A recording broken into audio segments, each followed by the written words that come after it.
Dear students, in the previous few videos we have discussed about antihistaminic agents. We discussed various things regarding antihistaminic agents. We discussed H1 antihistaminics, thereafter we discussed H2 antihistaminics. In H2 antihistaminics, we discussed about the various molecules like cimetidine, which are antagonists at histamine H2 receptors, and as we have discussed, histamine H2 receptors, they block the secretion of gastric acid. We have also discussed the diagram of the stomach, where we discussed about the gastric glands, the cells present in the gastric glands, the parietal cells. And in today's lecture we will discuss about the gastric proton pump inhibitors. Now the first thing that comes to mind is what is a proton pump? Now proton pump is basically the name given to hydrogen H3O / potassium ATPase system, and this system is present in the membrane of parietal cells. Now, as we have discussed, parietal cells are present in the gastric glands, and gastric glands are present in the antrum and fundus region of the stomach.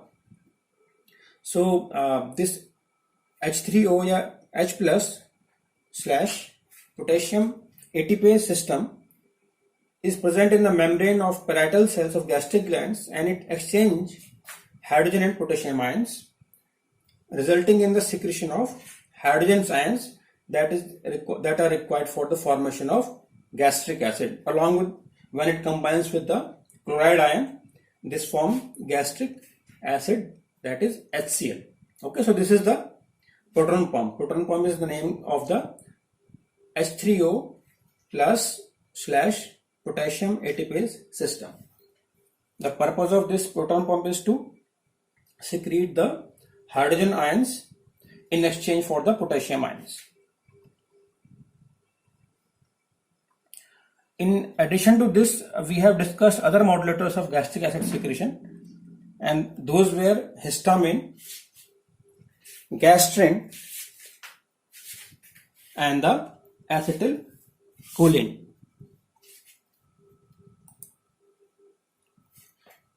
Now, important thing is the inhibition of gastric acid by proton pump inhibitors. It is not influenced by these modulators, and thus proton pump inhibitors, they block the basal and stimulated secretion of gastric acid. Okay.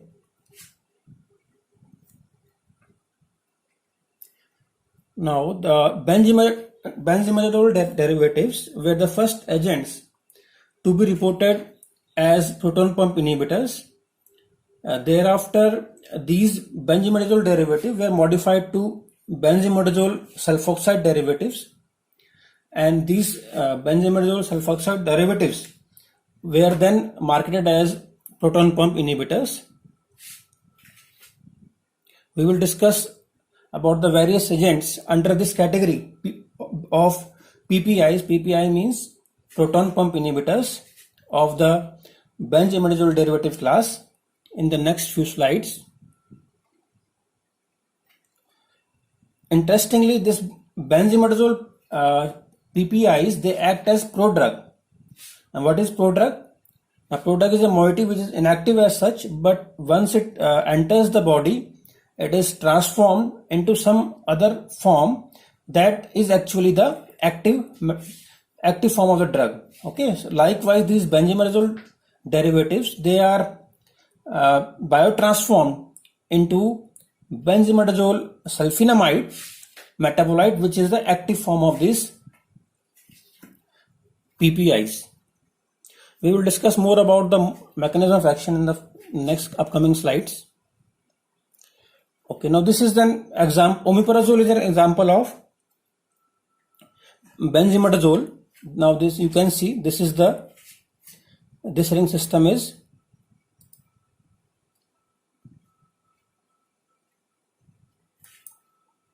this ring system is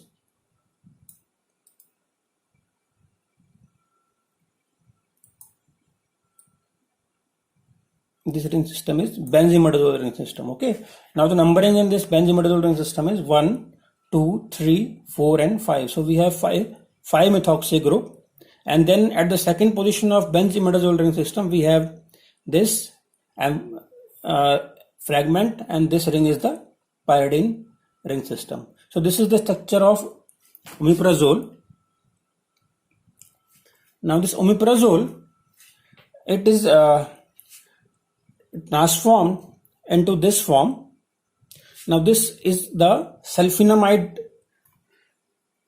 intermediate. Now this is not a single reaction, this undergoes a cascade of reaction ultimately to form this intermediate, in which you can see there is a positive charge on this nitrogen, and then this N plus positive nitrogen then reacts with then this intermediate sulfonamide interacts with the SH thiol group of the cysteine amino acid, and this amino acid is present in the proton pump, and thus it irreversibly it binds through covalent bond, and thus, as you know, covalent bond is in formation results in the irreversible inhibition of the enzyme system. So likewise here also, these proton pump inhibitors, they inhibit the proton pump irreversibly by forming, you can see this is the SS bond with the proton pump, and this is the general mechanism of action of all the all the other drugs that we will discuss in this upcoming slide. Okay, so this is this is shown for the particular case regarding omeprazole, but it is also same with reference to the other class of benzimidazole PPIs. Now these as we have discussed, this is sulfoxide. These sulfoxide derivatives are transformed to sulfonamide intermediates in the parietal cells due to the low pH. As you know, in the parietal cells the pH is low, and hence this omeprazole molecule, it get transformed to this sulfonamide, and then the sulfonamide covalently binds to the proton pump to inhibit it irreversibly by forming bonds with SH of cysteine amino acid of the proton pump. Also, the benzimidazole derivatives, they are prone to transformation by acid. Okay, and hence you can guess that they had to be formulated because they are transformed by the gastric acid. Hence, they had to be formulated as a delayed release enteric coated dosage form. We will discuss more about this in the upcoming slides, but you can see they had to be prevented or masked from the action of gastric acid, and so they are formulated likewise.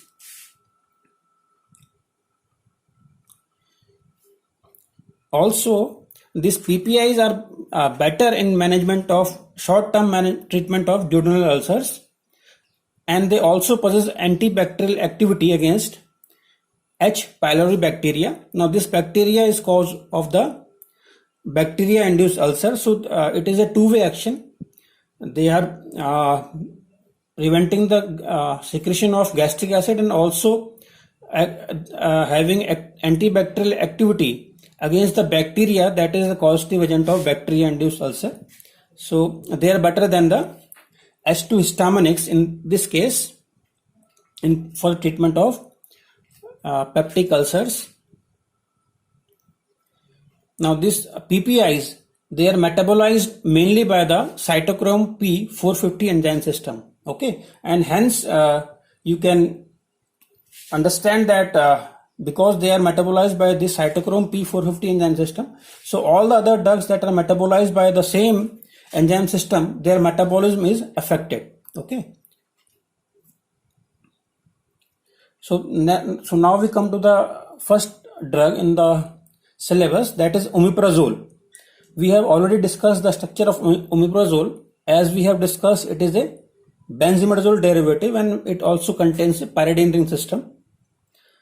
Now this omeprazole is an amphoteric compound. Now what is the meaning of this amphoteric compound? It means that it is able to form salts with both acids and bases, and this molecule omeprazole, it exhibits two pKa values.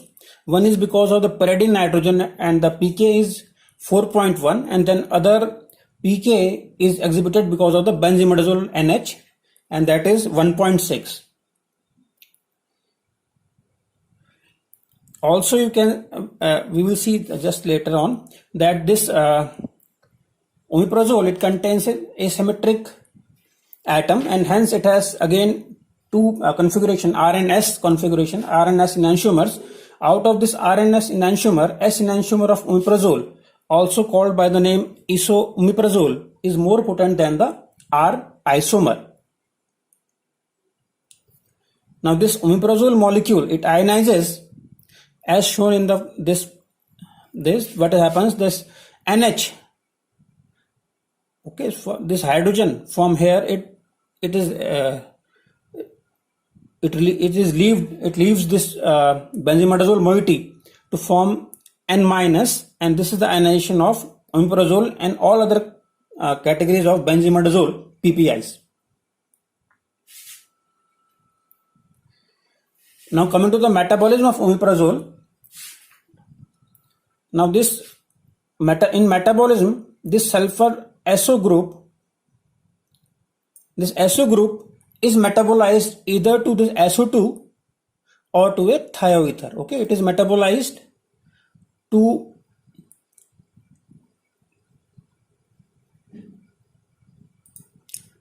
a SO2 or to a thioether functionality. Okay, so this is the metabolism of omeprazole, and it is also applicable for the metabolism of all other drugs of the same category of benzimidazole PPIs.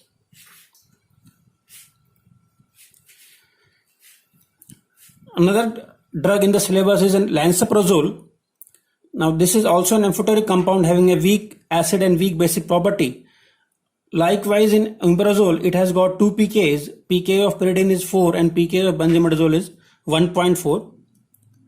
This is the structure of lansoprazole. You can see this group has been modified into CS2, CF3 part. The rest is the same, and we have replaced this for the omeprazole. Another drug in the syllabus is pantoprazole. Now the stability of pantoprazole in water is dependent on the pH values, and low pH values increase degradation, and hence you can say that this pantoprazole has also to be formulated as the enteric coated delayed release formulation. The major metabolic route is by cytochrome P450 enzyme system. Along with the metabolites we have discussed, O demethylation and sulfur oxidation is the other pathways. This is the structure of pantoprazole.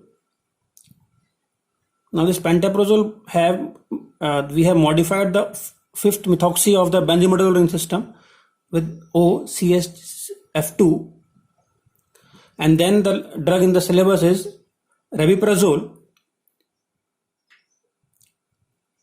As we have discussed, all these benzimidazole PPIs, they are formulated as enteric coated delayed release formulation for the safe passage through the acidic environment of the stomach. So this is also taken like this, formulated like this, and this is the structure of rabeprazole. Again, it is as you can see, it is a benzimidazole derivative, and then we have this modification at this methoxy part over here.